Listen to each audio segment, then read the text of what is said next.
All right, we ready? We have not prepared for this. We haven't. And speaking of not preparing, you know what we haven't done this week? No, what haven't we done? We haven't done the track this week. Oh, yeah. Well, you had to come to Nashville. It's true. I'm here. This is not any computer wizardry. I am in the room. He can touch me. Don't touch me. But he can touch me. I'm just kidding. Yeah, we're here in person for the very first time. Dipped in Tone, episode 9. That rhymed. Yes. Wow. And we did bring a little symmetry today. We did. With the same microphones. But different stands, so Yeah. I'm on this. At different angles. So it'll be fine. You'll have to deal with it. Best. And no pop filters. So sorry to anyone that's listening with a subwoofer because you might get some plosives. All right. What's new? I did it again. I did that thing I said I was going to do. Nothing much. I've just been trying to get ahead of my builds. It's been... I emailed all my dealers and said, hey, I need a break. And they gave me that break. And that break is now over because now my build list is grown to stressful proportions. But, we'll get through it. Yeah. It's a good problem to have. I guess. At least you got people that want your stuff, I know. That I always feel so guilty when I complain about being busy. That feels like such a rude thing to oh man, people and they're buying my stuff. I don't want to I have to work. But it's just one of those things when you do something day in, day out, you get super just tired of doing that thing. So yeah. But not really anything else new for me. I did order a Line 6 power cab. Yeah, you did. Plus. So the 212. No. I just got the 112, but the plus version. Oh, right. So it's a slightly bigger. Well, it has the speaker emulation and the screen on the top. Right.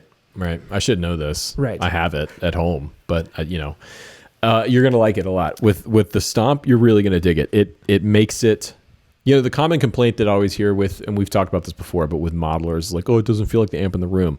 Yeah, you're right. It's not supposed to. And if you're listening through headphones or through studio monitors, it's not going to sound like an amp in a room because 9 times out of 10 when you're playing a tube amp, you don't play it through headphones or studio monitors. So if you're not used to that, then the modeler is not going to feel natural. So having the cab in the room is cool. And the cool thing about it is it takes IRs, which is great. Yeah, I'm excited. I think I'm excited mostly to use it as just the cabinet with the speaker emulation thing. Run it through a greenback or whatever.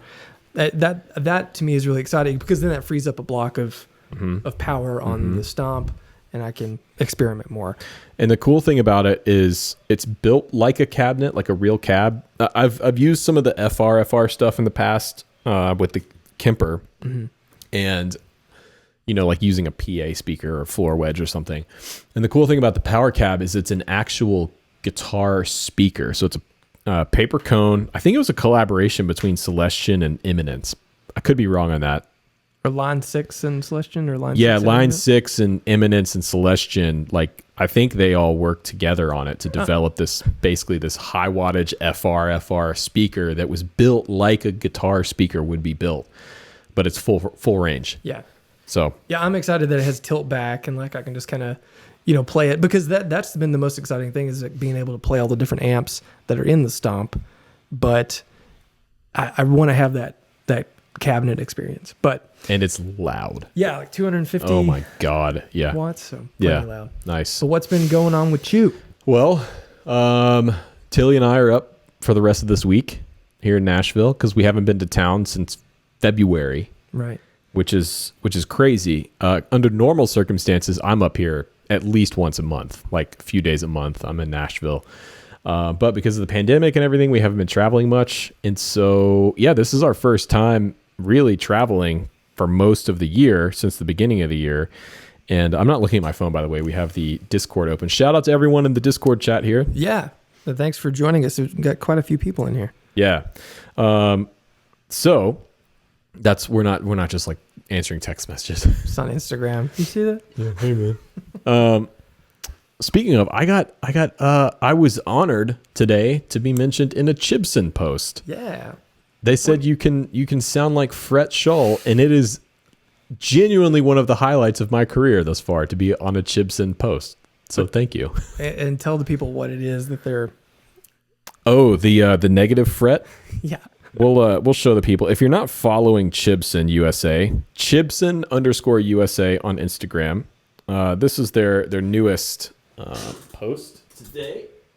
I'll put it on the screen. Oh yeah, you're right. You do all the editing. Never mind.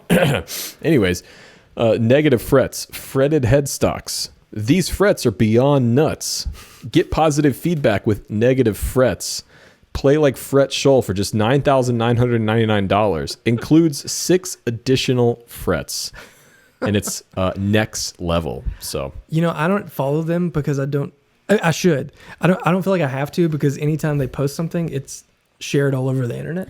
So, but that reminds me, have you ever tried the tempered frets, the ones that are all squiggly? No, I haven't. And to be honest, I don't think I would be into that. Well, it's an interesting concept. Yeah. So for those that don't know, it's like true tempered or true or tempered. I know it's true temper. I mean, and so we're not talking about the fan frets, right? We're talking about the squiggly. Yeah, things. It's like every fret is intonated to where it should be on the guitar, and so they're moved like a mill or so, and they look like someone who didn't know how to draw a guitar drew a guitar. But apparently it's pretty neat, and it feels natural. RJ's played one. Right. So I don't know. It's one of those things I don't want to buy one, but I'm curious to try it just to see, if it is more in tune. I feel like that's one of those things like, did we really need that? Right. Did we need that? I mean, I get it, and it's impressive that someone pulled that off because it looks like a colossal pain in the ass. Oh, yeah. You'd have to CNC out every fret. I mean, yeah. I think that's what they do because every fret is different.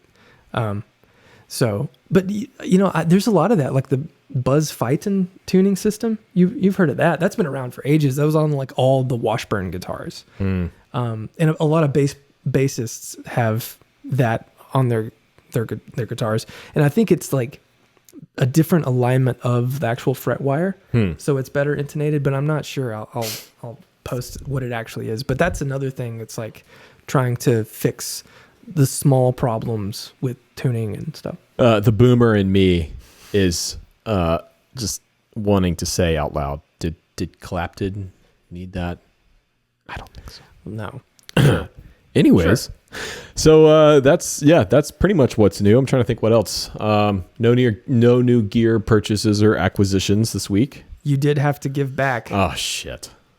That lovely Solus. I've already tried to block it from my memory. So literally the first thing I did today, we pulled into Nashville, went straight to the Novo shop because I haven't seen the guys at Novo for a long time. So really since NAMM, I haven't seen Matthew and those guys since NAMM. Yeah. Which is ridiculous.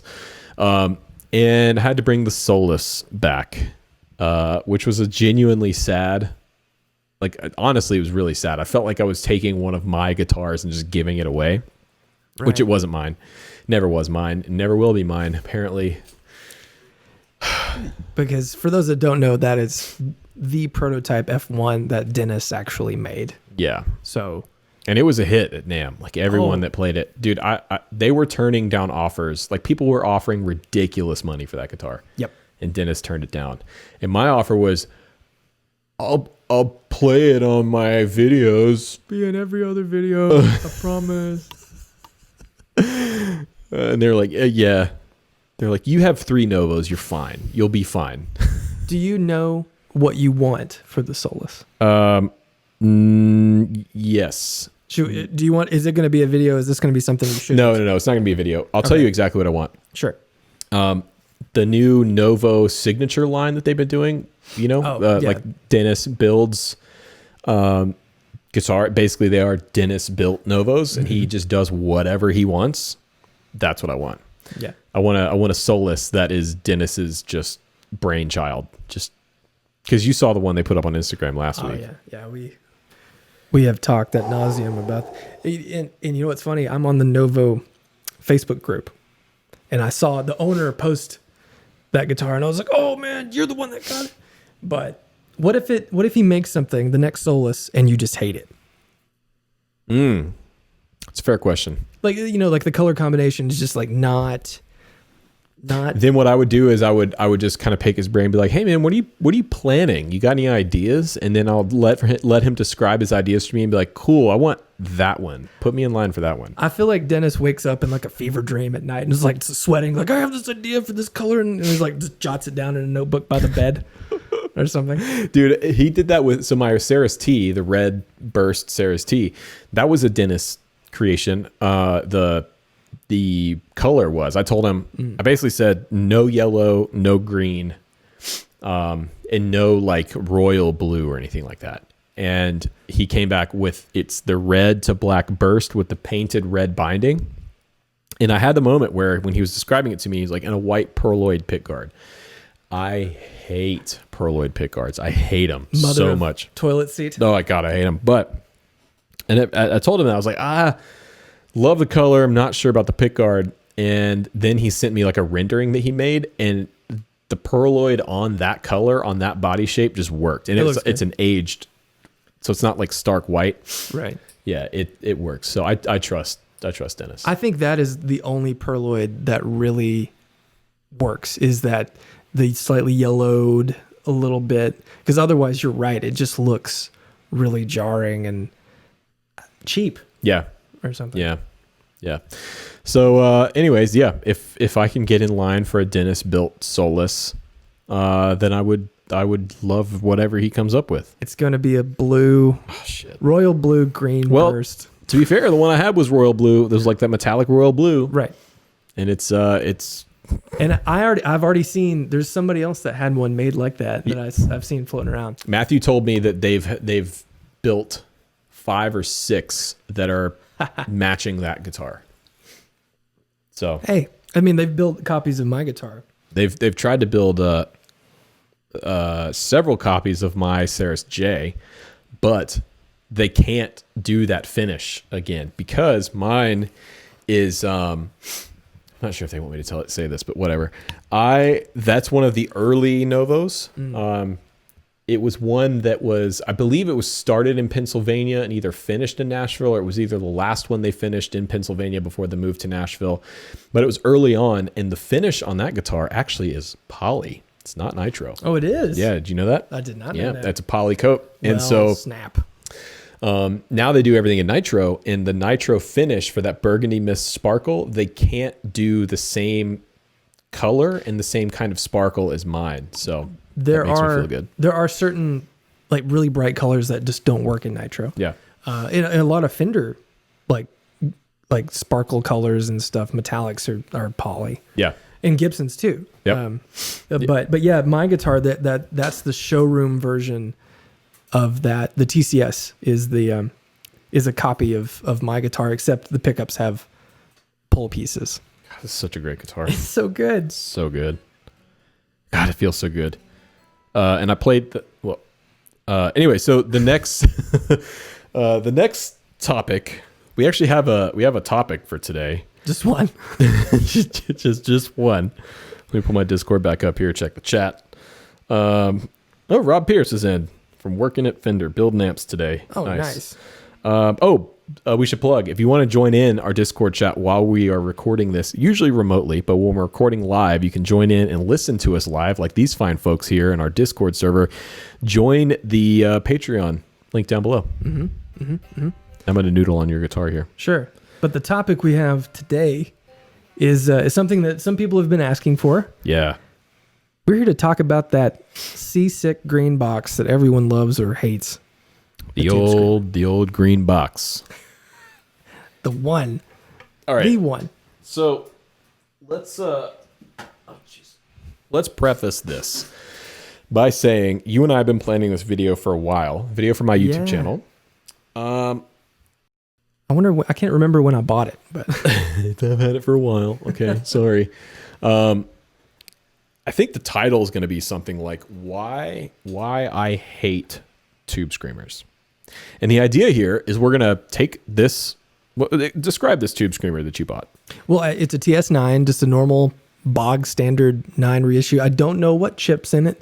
Doesn't really matter, but it is arguably the classic version of the circuit. I'd say there are more 9s in circulation than any other version, but it's that mid-forward bass cut, honky, soft-clipped overdrive that people either love or hate, and you don't particularly like it. Yeah, so I should preface, it's not that I hate it, because I was actually playing this one a couple of days ago through my rig at home, and it had been, I'll admit it, it's been probably 6 years since I've last played a Tube Screamer, like a proper Tube Screamer. I've played other like, oh, it's a Tube Screamer, but kind of pedal, yeah, you know? Yeah. And I plugged it in and kind of dialed up it sounds like, okay, you know what? I've been too negative about it. It's not bad, but it's, to me, not nearly as good as something like a Timmy or your Herculean, for example. Right. More of a blues breaker style overdrive. Well, I mean, a Timmy is, at its heart, not too dissimilar from that. Well, damn it. Don't tell me that.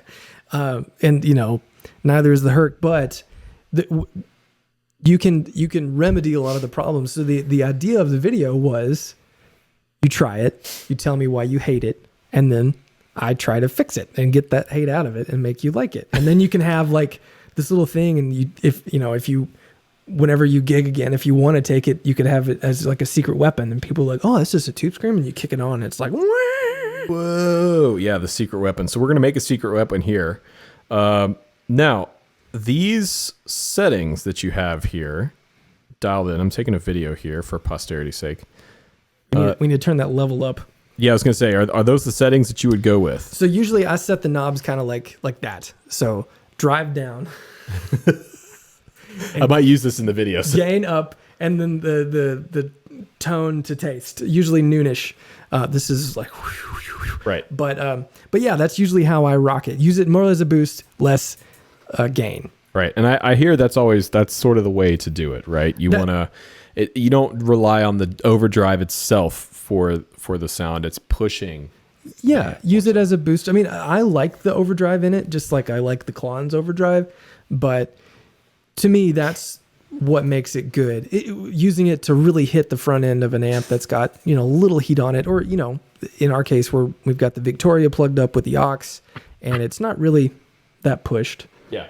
And sorry, people in the Discord, you probably can't hear this, but when you watch the video, you'll hear it. Or listen. So, for people listening who can't see us, playing my Wide Sky 125 cutaway, got a Curtis Novak PAF in the bridge and a Curtis Novak P90 in the neck. And here's my clean tone. There's the bridge. Here's the neck.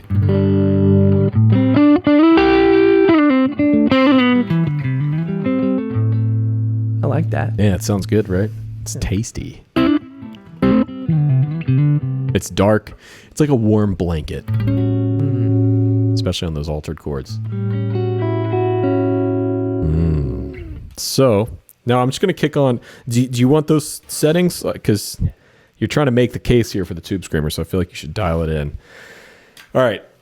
Bridge pickup.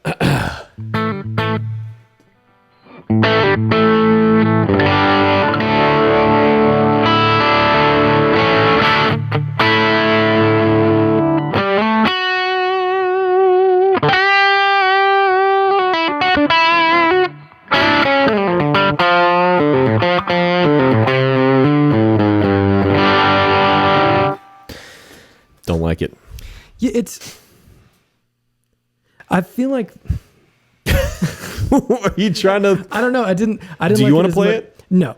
Okay. I didn't like that sound as much either. But you know what? To be fair, I am used to modified Tube Screamers for the most part. Well, I say that. I do have an Analog Man True Vintage 808. Okay. That has all NOS parts. It sounds almost identical to a normal 808 reissue, but I think that sound, it might need a little more treble to cut because it is very mid forward. Mm-hmm. And the interesting thing, if I can nerd out for a second, please do, if I may. That's what we're here for.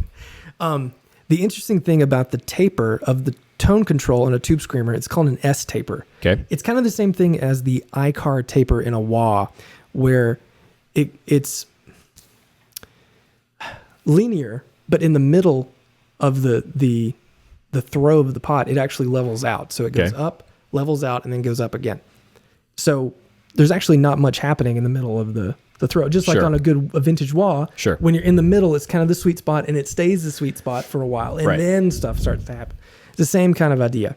Okay. So we might have to push the treble a little bit more. So let's try that, and leave everything else the same. So it's like this and this. Here's my clean tone.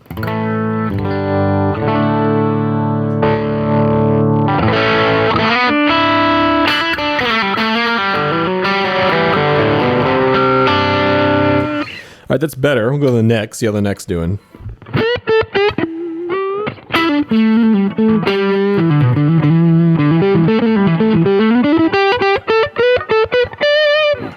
We're getting some ghosting in there. You hear that? Nice. I like that. So that's better. Yeah. You still don't like it. Well, okay. Here's what I don't like about it. It is better. That is an improvement, I will say. Especially on the neck sound. And just to, I'm getting better about not always running overdrives with the volume all the way up, right? So if I back off on the neck just a little bit. So here's all the way up. Sorry. There's all the way up.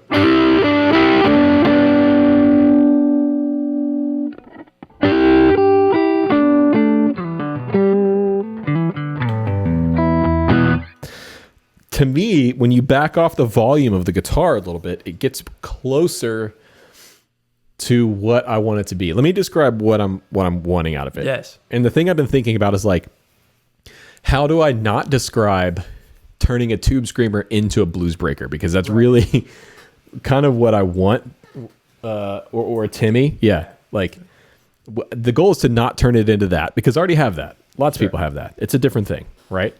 But I want a little more articulation in the top end. Okay. A little more presence, a little more just air up top.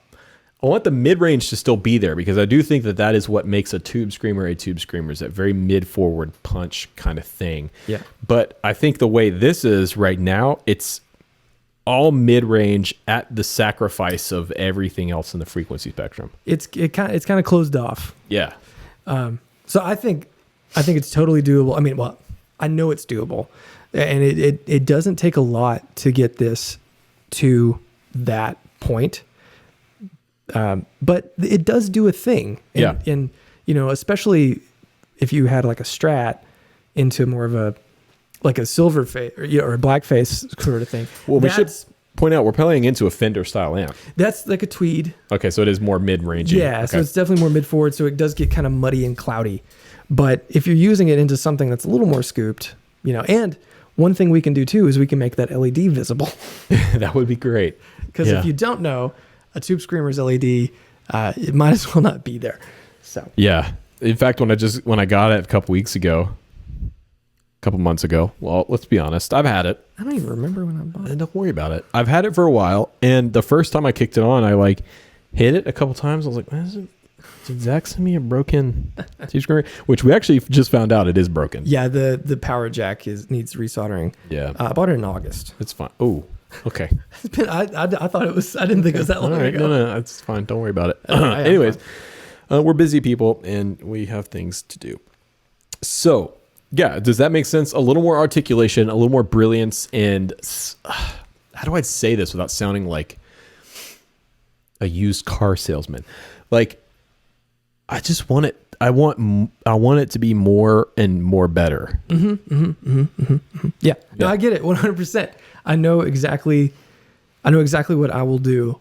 I know the parts where they sit on the circuit board and what I will change them to make it be more better. So why don't you describe it? Because I don't know shit about pedals and circuit design.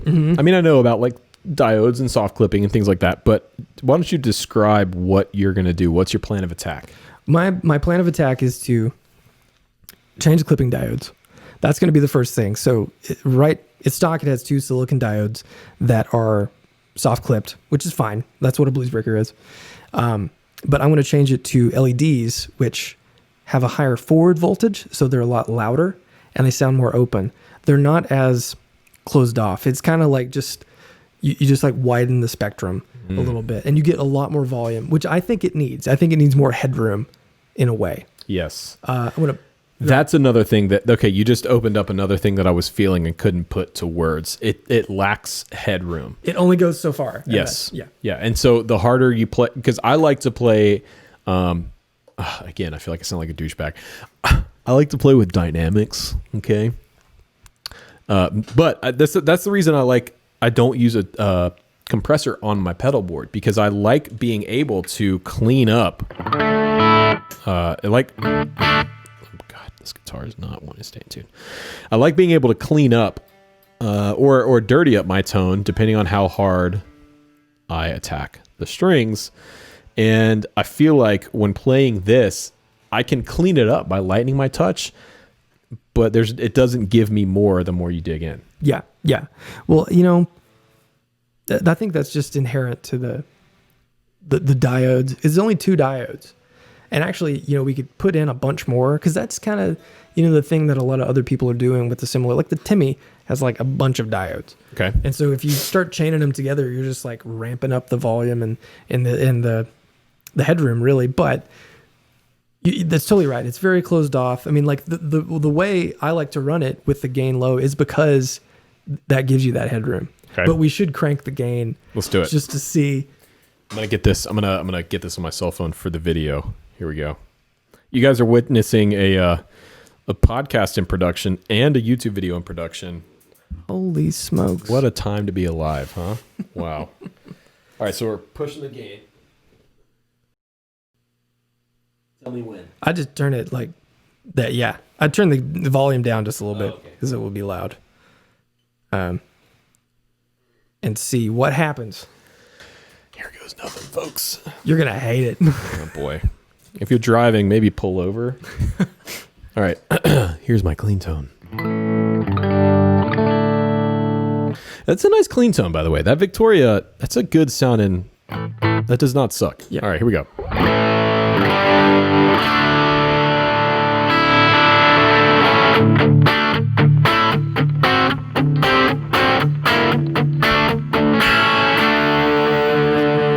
I mean...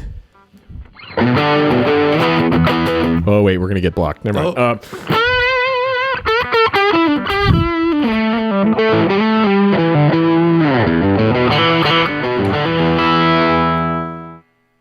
Sometimes when I hear that sort of thing, for whatever reason, when you first started playing, it reminds me of those guys that do those kind of like really fast, fusion-y, Guthrie Govan, sort of like that sort of really thick, super mid-forward sound. Yeah, this kind of thing. That. Yeah. Yes. Nailed it. Great. I don't mean to insult anyone. That was a joke, me saying that I can't play that way. So and Guthrie Govan is a god among men. I think what you're describing is like the Tom Quayle. Yeah, I could see someone like Tom Quayle, someone who's a great legato player, liking this kind of sound, because it does. I mean, it does kind of do the closest appropriation I could do to that would be like the.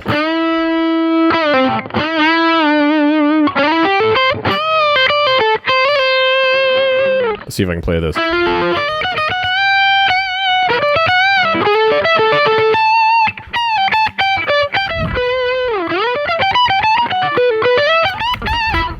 Nailed it.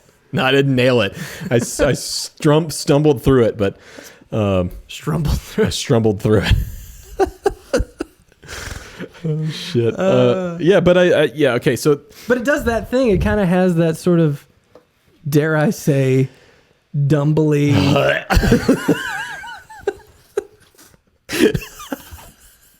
I mean, doesn't it though? No, it doesn't. That doesn't sound like a dumble to me. On a record, like that sort of like super compressed yes, thing okay. with a mic in front of a cab. Not in a room, sure. But that, I mean, like, that Steely Dan thing, that's very... Right. I mean, I don't know what that is. I don't know. Well, that actually, we believe... I was talking to Rick about this the other day.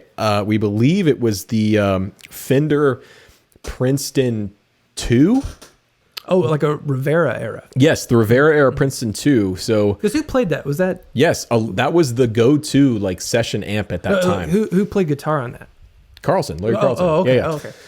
And so, yeah, that was at the time. We have it on good authority that he did play a Princeton on that session, and we believe that it was one of those Rivera era. Which that's a sleeper amp, by the way. Oh, all the Rivera era. Rivera Rivera Amplifiers, because for people that don't know, Paul Rivera was one of the founders of like higher gain stuff, and he worked at Fender, and he made all sorts of like revamped versions of the Fender catalog, and some of them are like the Champ 2 is like shreddy. It's awesome. I almost bought one of those Princeton 2s a couple weeks ago. They're like $800 or $900 on Reverb right now. Cheap. Yeah, super cheap. They're worth checking out for that. But I do understand what you're saying, right? With the Dumble thing, like the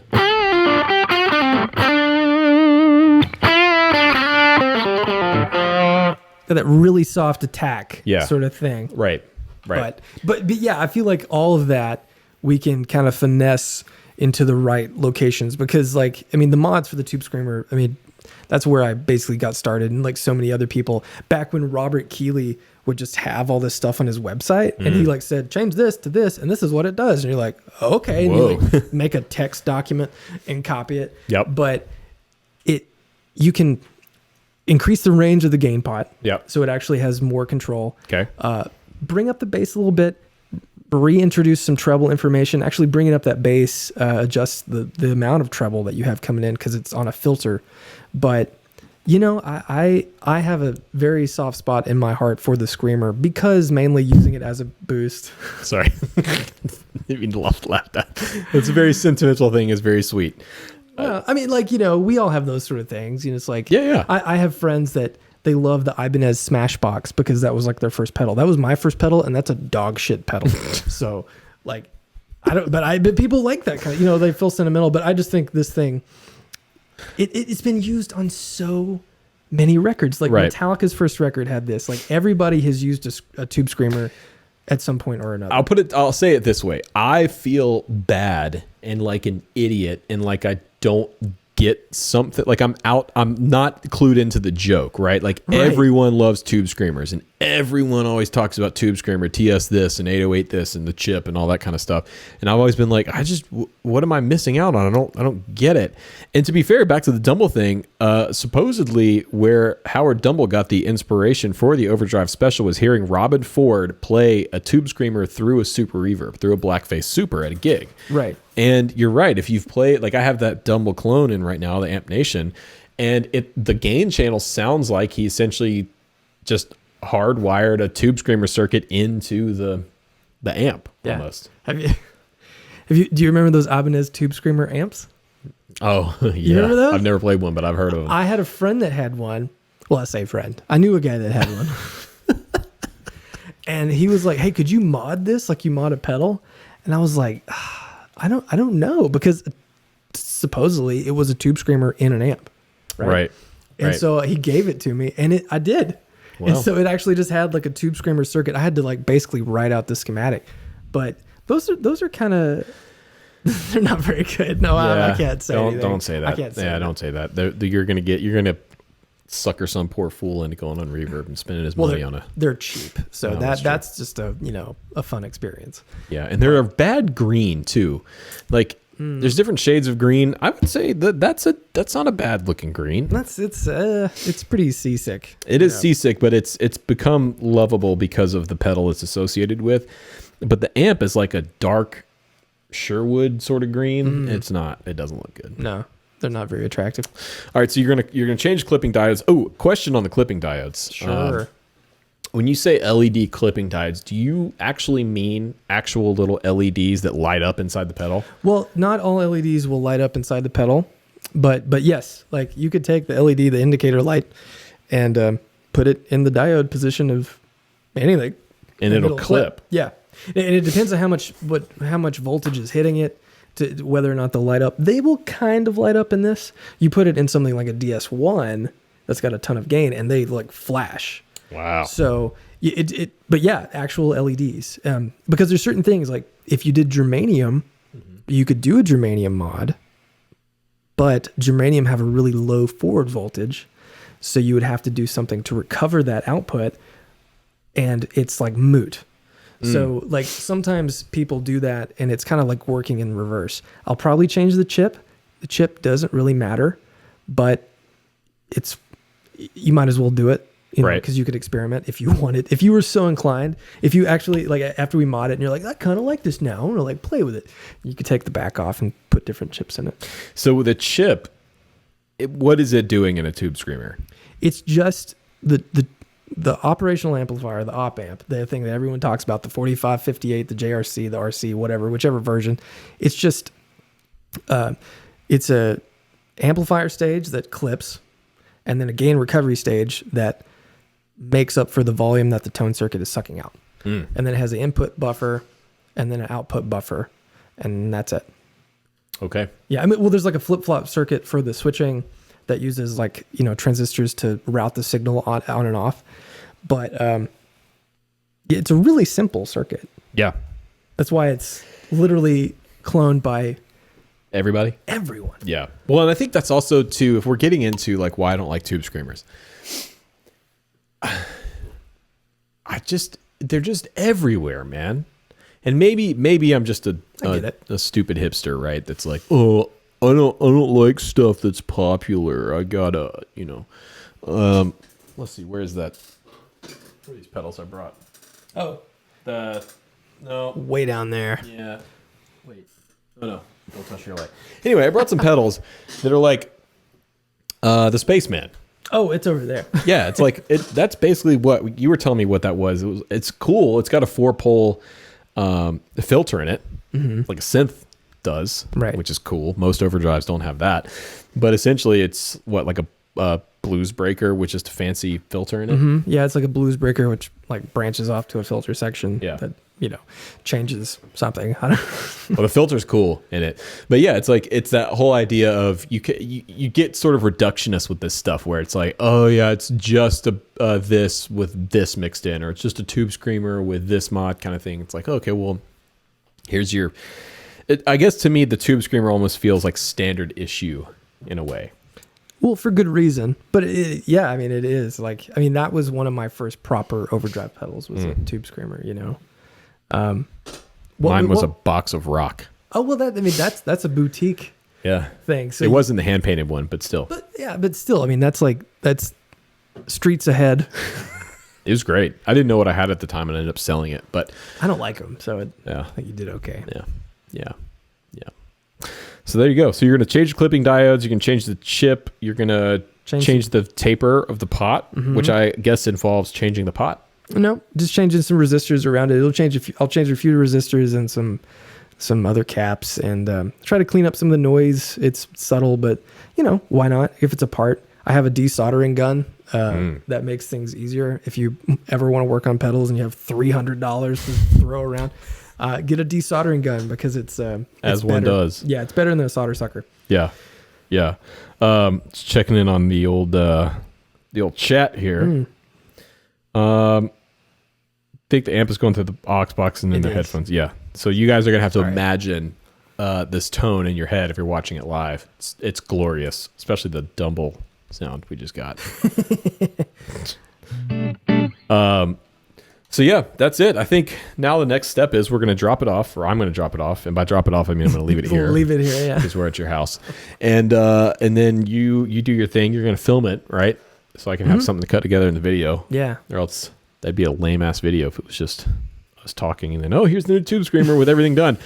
And then we'll play it and we'll do an A/B comparison. Did you already record an A? I'm just realizing, no, I didn't. Oh, no. So what I might do, this is what I'll do for the video. I'll just buy a normal, how much was that? Like I paid $79. Okay, I'll buy one of those.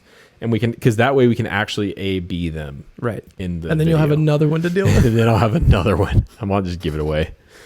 Or just sell it. Like, you know what? I bet Josh Scott doesn't have one of these. I bet he doesn't. Probably doesn't. Maybe I'll give it to Josh. Oh my gosh. I bet he has every version with every chipset and every like color sticker on the back and stuff. You know, like there's a level of completionist that very few humans reach. It's honestly, it's commendable. Josh is a friend. Yeah. And he, as I've mentioned many times before, Josh and I rarely ever talk about guitars or gear or anything. We talk all the time, but it's strictly about bicycles. And bicycle related things like coconut water. Like this? Yeah, exactly. Which you should be drinking two cans of coconut water a day. Zachary. I don't have that kind of money. Yeah, you do. It's not that much. It's not that expensive. How much LaCroix do you drink as you pick your LaCroix up? I don't know, like 4 or 5 a day. Okay, if you can afford that, you can afford your coconut water. But the few occasions I have talked to Josh about gear, it's been him kind of talking through. He's literally like making, and I'm glad he's doing it because somebody needs to. He's documenting the history of all this stuff.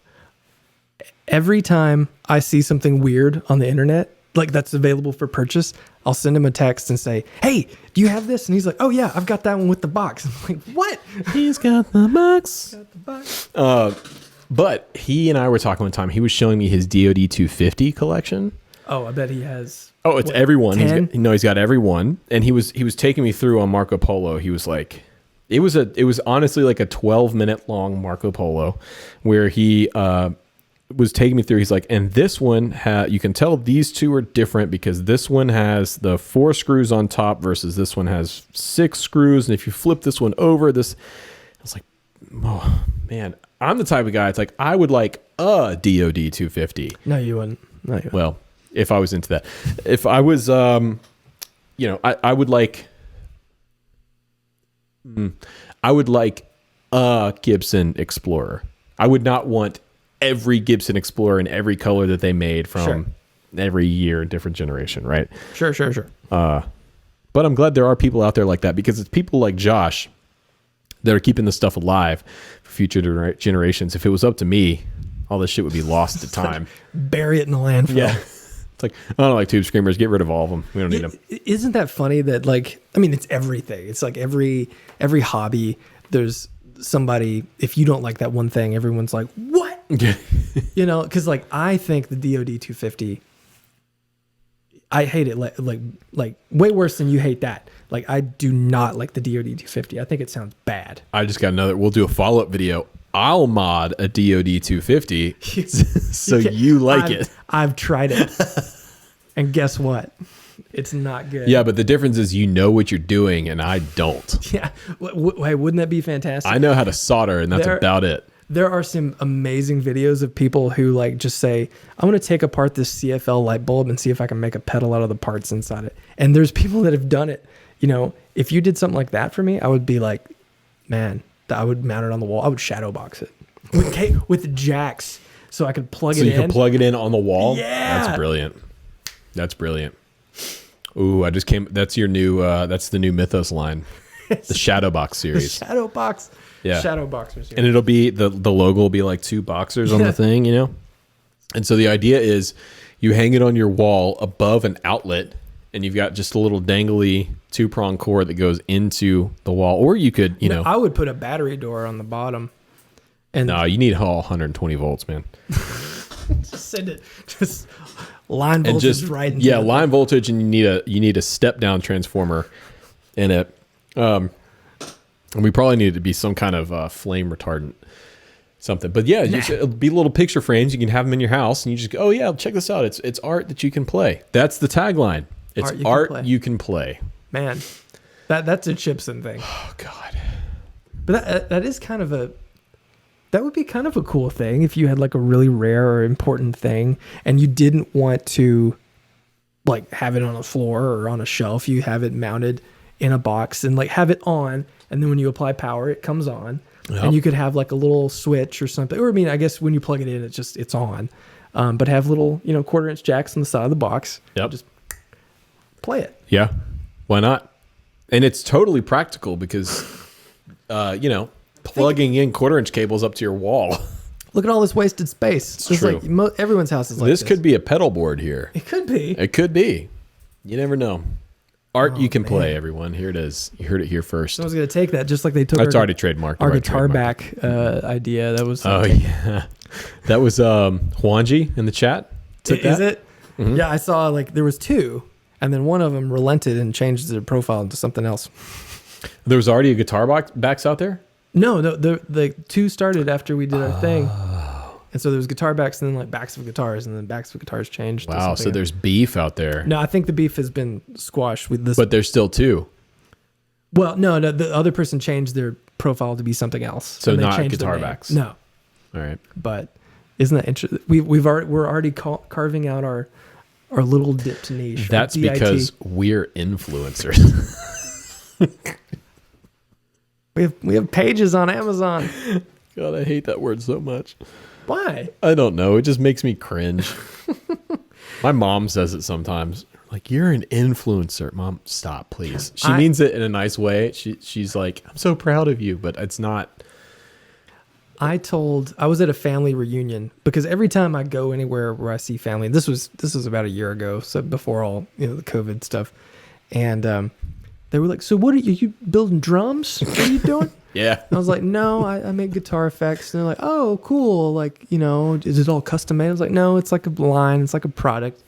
And I said, some people are using them, and I said, David Ryan Harris has some, and Richard Fortas, and they were like, well, who are they? And I was like, well, one plays in John Mayer's band, one plays in Guns N' Roses, and they're like, Guns N' Roses? I'm like, no, no, you are misconstruing everything I'm saying.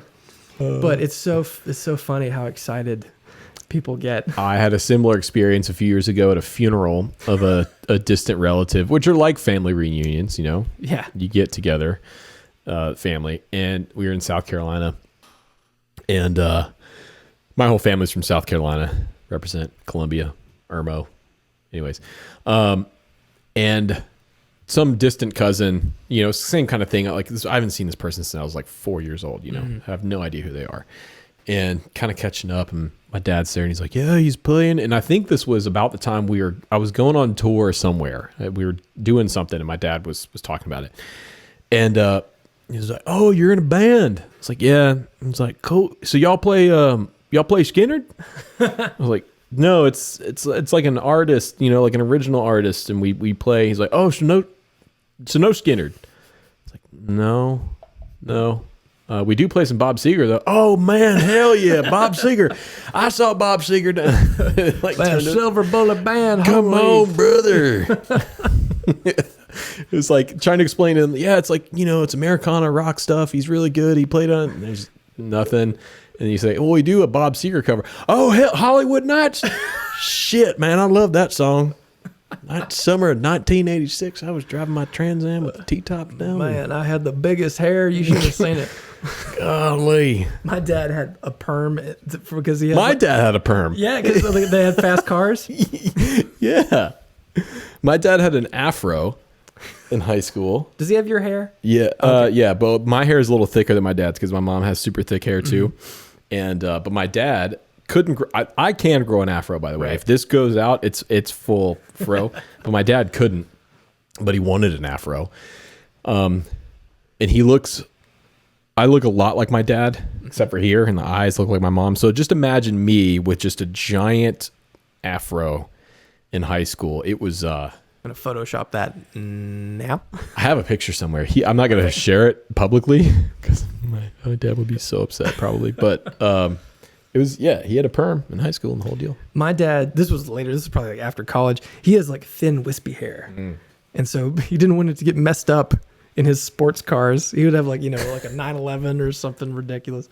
And so he got a perm. I'm like, Dad, you're so weird. And he would also like outrun the law. Ooh. But like, we were in Sparta, Tennessee. Like he knew the law. Yeah, he knew the law. They all knew who he was because he had like a copper 911 Porsche. And they're like, well, there goes Steve, like, 100 miles an hour. Ooh. Nice. Down 111. Yep. My dad had a Cutlass Supreme. It was white with a blue velour interior. That's a Ernie Ball guitar, isn't it? Yeah, he had a Cutlass. Cutlass Supreme. No, it had T-tops. And my mom and dad were married early. I don't even know if I'd been born yet. And it iced over in Charleston where they were living at the time. And my mom was driving home from work from the hospital and spun out and put it in the ditch. And I don't know if they've ever fully made up for that one, but they never found it. They never found it. Still in that ditch somewhere in Goose Creek, South Carolina. Yeah. Well, this has been derailed, but that's fine. It's fine. This is what happens when we get together. It's like we barely have a plan when we're not together. Mm-hmm. And then like we were going to do this tomorrow. Yeah. So we were going to do it tomorrow, but we're doing something fun tomorrow anyways. Yeah. We're hanging out with Joe Bonamassa. No, we're not doing that. I would love to, but we're not doing that. We're going to Carter Vintage tomorrow to film some more stuff for my channel. With Darius Rucker. Darius Rucker. No, Darius Rucker apparently is coming in right after us. I was told very nicely that we have a hard out at Carter at noon. And I was like, oh, cool. Who's coming in to film after us? Like, oh, Darius Rucker's coming in to film something for the Texas Lottery. It's like, all right. Weird. Speaking of South Carolina, Darius Rucker, a Columbia, South Carolina native, like my whole family. It all comes back together, all back around. Hootie. Columbia, South Carolina can't claim much, but they can claim Hootie and the Blowfish. There you go. There Sparta has Lester Flatt. Okay. Which is pretty good. Yeah. And the band The Features, which, have you heard of them? Nope. Oh, well, they're great. Cool. And me. Great. Hey. Hey. There it is. One for the sign in the town. Man, trying to think my now I'm blanking, and it's the Everly Brothers. My grandfather, my dad's dad, went to high school. He was from Franklin, North Carolina, not Tennessee, but he was from Franklin, North Carolina, and he went to high school with the Everly Brothers. And he passed away a few years ago, but he had, apparently my dad has it now, I believe it's a signed letter from Don and Phil Everly to my great grandmother asking her to let my grandfather, Eddie, go to Nashville with them to manage them. And she said no. And boy, was that, there you go. Yeah. The only thing I have like that is my grandpa could have been part of the team that founded Cracker Barrel. Oh. And he said, nah, no one's going to pay for him cooking. No. So, I could have had a whole different life. You could be sitting on some ranch somewhere. And where is Cracker Barrel even from? I don't know. I guess Tennessee, because that's where he's from. So I think it's some of his college buddies. Isn't that crazy? Of course, my dad was like, IBM stock. What? But anyway. So, yeah, that's what we're doing. That's the Tube Screamer saga.